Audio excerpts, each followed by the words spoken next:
Hey guys, so the Nintendo Direct came a couple of days ago and I will be ranking all of the entries shown in the presentation. I grade the rank depending if the announcement was interesting or hyping to me. Alright, so let's begin the February 2021 Nintendo Direct tier list. I'll be going this through in the same order how they were shown in the Direct, so let's begin. First we have the Smash announcement, and there were two new characters coming up to the game, Pyra and Mythra from Xenoblade Chronicles. It's very nice to have some new DLC characters. I've always loved the Smash series, so it's always cool to see those new characters coming up in, and at least it's something else than the Fire Emblem characters, so it's nice to see characters coming from other franchises than just Fire Emblem. And there are Xenoblade characters, or at least one Shulk in the game already, but the addition of Pyra and Mythra is very cool. So definitely one of the better announcements. I'll put it at S tier for now. Okay. Then we got the Fall Guys announcement. It's coming on Switch on summer 2021. I really liked Fall Guys. It's a nice game to play with friends, and sure, it was a matter of time before it comes to Switch. So great announcement overall. Still liking the game. Maybe we get more players when we get more exposure in terms of platforms that it'll get to Switch. So yeah, it goes to A tier for me. It's a great game. I like it. Okay, next one we have something I wasn't too familiar with, the Outer Wilds game. It's based on exploration and some sort of solar system trapping thing in a time loop thing. The video was interesting to me, but I really didn't get the gist of it. Like, what's the main catch? What's the main thing to do? Maybe I'm just stupid, but well, I don't know, man. Not my cup of tea, but it wasn't a blunder, but I have to see more gameplay footage to determine my full review and verdict on it, but I'll put it C for now. Next we have the Famicom Detective Club. This was actually pretty interesting to me. I've always loved the Phoenix Wright games, and this has the same detective vibes going on, and there were two different games coming out. For the Famicom Detective Club, there was The Missing Hair, and then there's the Girl Who Stands Behind. I think the both plots or concepts were pretty fine. I'll just have to see how the final product's gonna be, but visual novels as a game style, I really enjoy. Sure, why not? So, in my opinion, one of the better announcements actually in this Direct. So, it's an S tier for me, for sure. I have to see and test the game out at some point when it comes out. Okay, next we have the Samurai Warriors 5. Okay, I don't know, man. It got that Dynasty Warriors vibes going on, and the art style is actually pretty nice. I give it that, but I don't know, man. The Hyrule Warriors was a fine game. I played that on the Wii U when it came out. It was an alright game. I never got into Dynasty Warriors that much, and I'm not sure how the Samurai thing differs from that. Maybe it's the same Warriors game, but with samurais. Correct me if I'm wrong in the comments, but man, it was an okay announcement. I kind of liked it, but the game itself, not too hyping for me. It goes for C tier for me. Okay, next. Legend of Mana. Okay, very classic RPG series. The Mana games, Mana. How do you pronounce that? I never played Mana games actually. I was more of a Final Fantasy Chrono Trigger guy, but it's said to have remastered graphics, and it's one of the classic RPG series, like I said. And whenever it's a sprite-based art style, I really like those old school. It gives me those old school vibes whenever graphics is sprite-based, and it had some hand-drawn style attached to it as well, which was an interesting hybrid to me. So not a bad announcement, and might get to these games one day, but sure. Old school RPGs can be fun, especially if the remasterings has been done in a good way. So it's a B for me. Okay. Next we have one of the more anticipated games, Monster Hunter Rise. I gotta be honest, I never was into these games. I've seen people play them, and I think they look pretty cool. The concept is pretty cool. I understand why there is the demand for it. So yeah. I think the game looks great. I might try it at some point, but it's a tough one for me to say whether I can fully enjoy it or not. The game is great, it looks great, but am I gonna pick it up?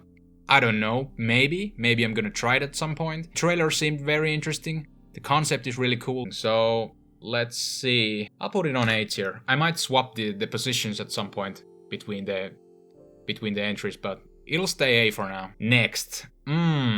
This came out of surprise for me. Mario Golf Super Rush. This is a tough one for me to talk about because I really enjoy the GameCube version, Mario Golf Toadstool Tour.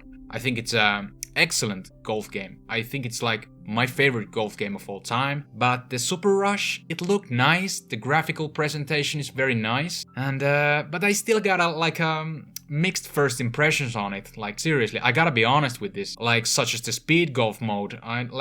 What is that? I thought golf is like a sport where you take your time and calculate your shots, and the speed golf thing, I don't know, man. It really didn't interest me that much, but again, the game is not out yet, so it's hard for me to determine the final product at this point. But at least the story mode may be good. We'll see how they implement and execute that, but graphics-wise, the game looks fine. We'll just have to see. I'll put it A tier for now. If it was super hyping to me, it will go instantly to S tier, but I felt mixed about it. It was the most anticipated thing for me, so we'll just have to see. Okay, then we got some mini announcements. There was the Tales of Borderlands coming to Switch. Sure, why not? I mean, it's some extra lore bits from the series. It's a very story-driven game, that's what I've heard of, so I'll put it on B. Then we have Capcom Arcade Stadium. It features some classic games like 1943, Ghosts and Goblins, Street Fighter 2. I mean, these compilation games can be fun, but it depends on the pricing overall, in my opinion. If it's overpriced, I don't think many people are gonna buy it, but if the price is just right, they can grab on the nostalgia and get some people to buy it, but not necessarily my favorite games on there. Street Fighter 2, obviously a classic, I like it, but it's a C for me. Next we have a game, let's see, probably the longest title in the whole thing. Stubbs the Zombie in Rebel Without a Pulse. What? That's a long title, I gotta tell you. So the premise is that you build your zombie horde and infect others. The concept is fine. I don't know if the zombie thing is done to death at this point, but we'll have to see how the final game is. But for me personally, nah. Not super excited, I gotta be honest. That's a first D for me. So there were a couple mini announcements done. There will be a few more in later. But one of the bigger announcements, No More Heroes 3. We've heard about this before, I'm pretty sure. It's going to be released on August 27th, 2021. I didn't play the second game, I played some of the first game. I think it was funny. The art style is cool and some of the humor is kinda weird, but sure. Can be a fun time. Not personally super hyped about it, but we'll see. We'll see how it's gonna turn out. For me, it's a solid B. It's a solid B. Okay. Next one we have the Neon White. I gotta be really completely honest. I didn't understand this one. So it's some kind of FPS where you collect cards to attack, I guess? I watched the trailer a couple of times and I didn't understand what it is. What's it about? It was kind of confusing to me, but the art style and stuff like that, it was okay, but in terms of hype, nah, not my thing. Sorry guys, that's another D for me. And same goes for the next one, DC Superhero Girls Teen Power. Okay, I'll just get to the point. Not my cup of tea, I'm sorry DC fans, might be the only E in this list, but nope. Next one, Plant vs. Zombies, Battle for the Neighborville. It's another franchise again that I was never heavily invested to. I think the concept is there, it's fine, the Plant vs. Zombies. It's very nostalgic for some people, I understand that. The trailer was fine, but not super hyping to me. Might try it at some point, we'll see, but it's on the middle. It's on the middle tier for me. It's a solid B. Next we have Miitopia. I didn't realize that Miis were still kind of popular, but they seem to be, okay. And what I can understand, if I don't remember wrong, this was a game released for the 3DS, so is this a remake? I suppose, just with more added features. And by the way, there's a lot of remakes in this presentation. Nintendo really wants to pump out their old games and give some HD sprinkle on them and just call it a. Some of them good, some of them mixed. But for the Miitopia, I think the idea is kind of fun, but like I said, not really super interested in this. There was this part where you can have horse as an ally. That's a plus in my book. Of course, it's great. It's great. Miitopia, let's see. I'm wondering between B and C. It's a tough one. Let's put it on B. because of the horse thing. Next there was the Super Mario X Animal Crossing crossover thing. You have the Super Mario theme going on in the world of Animal Crossing, and again, I didn't play much Animal Crossing games. I understand why people like it. The concept is there. It's a great thing overall, and I gotta be honest, the Mario characters looked fun with the added blocks and everything, Mario themed, and I believe some fans really got moist by this, so but not for me specifically. I didn't play the newest Animal Crossing really. So but yeah, as an announcement, sure, why not? Let's give it the A treatment, even though it's not necessarily my cup of tea, but the announcement, new content for the game, sure, why not? There was the mini announcement for Super Mario 3D World plus Bowser's Fury. I mean, we already know about this, and even though the Bowser Fury thing seems really cool, I don't know, man. I already own this game on the Wii U. Do I really want to pay full price again just to get the little extra content on the Switch? Probably not, but the game as a whole, I think Super Mario 3D World is kinda underrated, in my opinion. One of the reasons being that it originally came out on Wii U. A lot of people like it, myself included, and the local 4-player thing was a blast to play with friends. So the announcement was so tiny, I was debating if I even want to put it on the list, but we already knew about this. It's a C for me. Stop rehashing so much of the same things over and over. Moving on, there is the Project Triangle strategy. It was an interesting thing to me, but I thought it was a sequel to Octopath Traveler because of the similar art style, the sprite-based thing going on with the HD bling bling and stuff. It looks really nice, and it's a working title, the name, Project Triangle Strategy, so it's not the final product name. And the presentation overall, it was actually a pretty long segment when they talked about it. Might try it definitely at some point. Definitely one of the better announcements to me, so it's an S for me, for sure. Then we had this another really small announcement about Star Wars Hunters. It's said to be a competitive free-to-play online game, and free-to-play games are always fun. I mean, you don't have to pay to try out. If you don't like it, you can just leave, and if you want to support the company, buy some skins and stuff, sure. I like the model, and the concept seems to be fine for me, although I'm not the biggest Star Wars fan myself. But the issue for me with this that they showed so little, yet it's coming in 2021. No gameplay footage, nothing like. I feel really skeptical about this, that it's coming out on 2021, because they didn't show any gameplay. My guess, 2022? We'll see. It's a C for me. Next we had this very interesting game, Knockout City. I never heard about this before. It's, what I can tell from the gameplay footage, it's like you throw or pass balls to do damage. Some team play concept going on, you throw, you pass. It's like a basketball PvP thing. To me, kind of weird but interesting at the same time. I always give a credit for the developers who wants to try innovate some of the genres and not do the same thing over and over and over, so that's why it was interesting to me, even though I didn't fully understand what was going on. There was also this crossover thing in the trailer, where this Warcraft orc started talking, and I thought it was very hilarious to me. I really enjoyed that. But as the game, and do I get interested? Sure, it was fine. It goes A for me, for sure. The game is interesting, it feels somewhat unique, so why not? If it's done executed in a good way, why not? Oh, the next one, World's End Club. It's one of those, I don't know, kind of deals going on. Some game of faith thing was going on when I watched the trailer, and I'm lost for words. The anime visuals seemed alright, but I didn't get too excited for this. I'm sorry if there's a lot of fans out there for this game. It's a D for me. Then another smaller release, announcement, there's the Hades physical release. The game is already out, we know that. It's a cool little thing that you can get some bonuses like the soundtrack and the art book if you buy the physical version. Might pick this one up because I really enjoy Hades. I think it's a great game, and I've seen other people playing it and saying it's great. The soundtrack is also really banger, but as an announcement, it's a mixed bag. It's nothing new per se. Kind of new, but kind of the old. It goes mid-tier for me, so just put it on B. Then we have the Ninja Gaiden. I don't know how to pronounce it, but Ninja Gaiden Master Collection announcement on the Switch. It seems alright. I only played the NES version of Ninja Gaiden, so That transition into 3D, I've heard some people say it's good, so sure, why not? I wasn't overly hyped about it, but it can be fun. So Ninja Gaiden, it's a B for me. Okay. And some more mini announcements. Hyrule Warriors, Age of Calamity.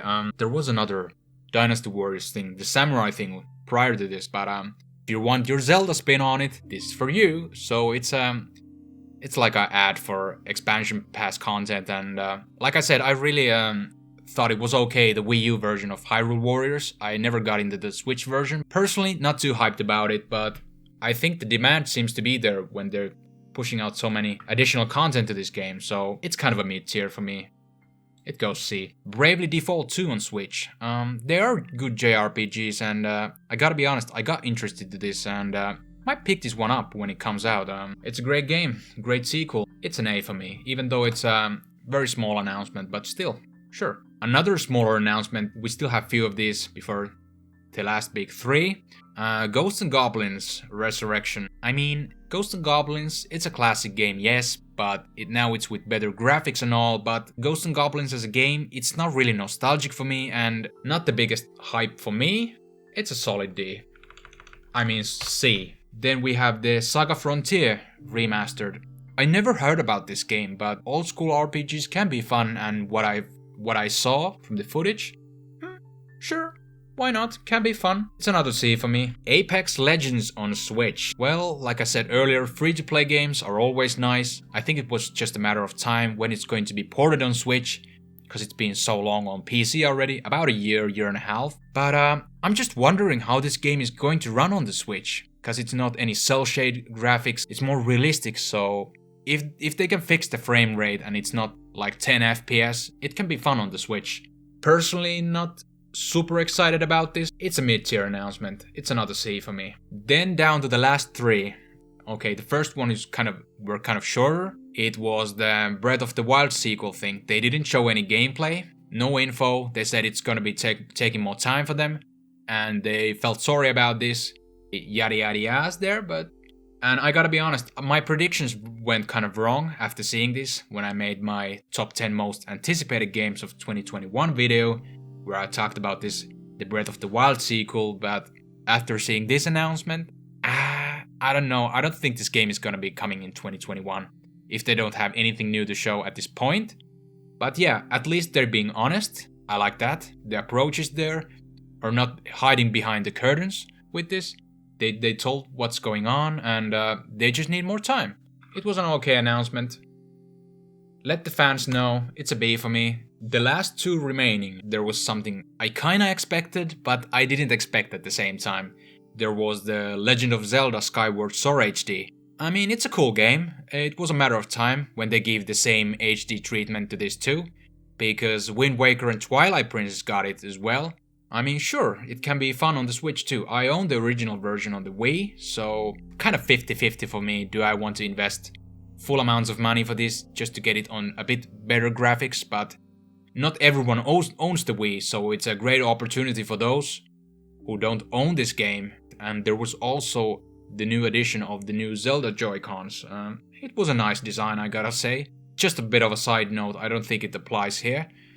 But as for the Skyward Sword, I mean, they want to hold their fans over because they can't get the Breath of the Wild sequel right away, so this is how they hold their fans over, just to put something in the meanwhile. Not necessarily S tier for me, because it's an old game getting remastered, but it's a solid A. It's a solid A, let's put it that way. And the last and definitely not the least, Splatoon 3. Watching the trailer, I'm getting these wasteland vibes, and the train sequence seemed kinda cool, but I don't know, man, I felt a bit mixed about it. I played the original Splatoon, I really liked it. It was a great game. I played some of the second Splatoon game as well. Seemed very nice to me, but to me personally, I'm not sure whether the third entry came too early, or is it just the right time, because I'm not hyper invested in the Splatoon games anymore. I was most active when the first game was relevant, so yeah. But the announcement itself, the footage itself, it all seemed cool. I mean, if the demand is there, why not? Sure, it's gonna be a fun game. It's a low S tier for me. I mean, the Splatoon games at its core, they're great. but just a little question mark in my head, like, was this too early for the game to have its third entry coming out? Perhaps not. They've calculated, made their decision that now it's time to strike, like, let's go. Just came a bit out of the blue for me, but it's gonna be a blast, for sure. Okay, now that I've put everything on the rankings, I don't think there's not necessarily I have to move things around. I think the ordering is fine here, how I think about these announcements. So my conclusion of this is that there was a lot of okay announcements. Nothing was too mind-blowing to me, to be honest. But I think it's to be expected due to COVID-19 and stuff like that. The world situation is still crazy. So projects and things get delayed. That's a fact. It's a sad fact, but we have to live with it. And but yeah, there were still some good ones. Some question marks. I really like the Famicom Detective Club, the Project Triangle Strategy, and Splatoon 3 seemed nice to me, even though it was a bit unexpected.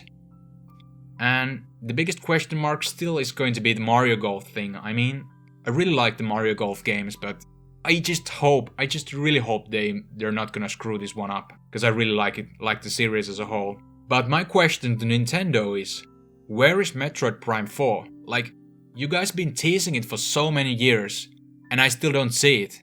I still don't see Metroid Prime 4. Like, you teased with this logo years ago, and now your radio's silent. That's why I was very happy, like, that they were upfront with the Zelda game, that it's not coming out, we need more time. Do the same treatment for Metroid Prime 2. Metroid Prime 4. And stop teasing us with a stupid logo or something, like, damn. Tough times, I understand. But yeah, that's it for the tier list. I hope you guys enjoyed. It was a first of the kind. I never done tier list videos before, but this week was about experimenting different types of videos. So I hope you guys enjoyed, and let me know if you want to see more tier list videos in the future, because it was a lot of fun to do this list. And also, if you want to support the channel, make sure to like, subscribe, hit the notification bell for more great gaming related videos to come. But that's it for this time. Thanks for watching. My name is Hepodix, and have a nice day.